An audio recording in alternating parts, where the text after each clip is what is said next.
পাঁচ ওয়াক্ত নামাজ কালাম পড়ে এর পরেও জাহান্নামে যাবে যারা, তারা হলো 17 শ্রেণীর লোক। আমরা এক নজরে আবারও বলে দিচ্ছি, হারাম খাদ্য যে গ্রহণ করে, 1, 2 আত্মীয়তার সম্পর্ক ছিন্ন করে যে, নাম্বার 3 প্রতিবেশীকে যে কষ্ট দেয়, নাম্বার 4 মা বাবার অবাধ্য সন্তান, মা বাবার কথা শোনে না সে, নাম্বার 5 উগ্র মেজাজি, তেড়া, গোয়ার, সবাইকে দমায় রাখে, এই টাইপের লোক।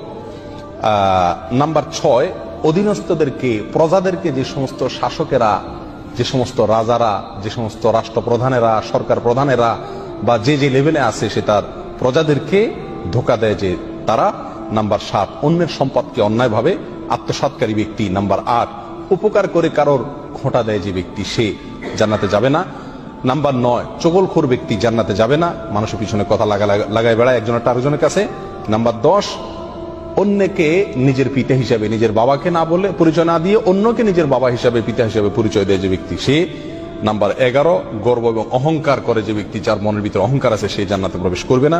নাম্বার 12 রাসূলুল্লাহ সাল্লাল্লাহু আলাইহি সাল্লামকে যে ব্যক্তি ফলো করে না, তার নির্দেশকে মান্য করে না, সেই ব্যক্তি।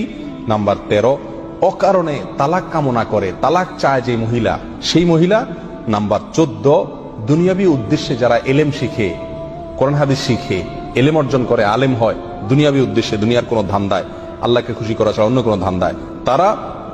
নাম্বার 15 চুলে বা দাড়িতে কোনো জায়গায় কালো কলব, পিওর কালো কলব ব্যবহার করে যারা, তারা। এবং নাম্বার 16 যে কোনো ভালো কাজ করে সেখানে মানুষকে দেখানো, এটা ফলাও করা, প্রচার করা, এই উদ্দেশ্য থাকে যাদের, তারা। নাম্বার 17 ওয়ারিশকে বঞ্চিত করে তার হক থেকে, এরকম অভিভাবক। এই শ্রেণীর লোকেরা মুসলমান হয়েও জান্নাতি হতে পারবে না।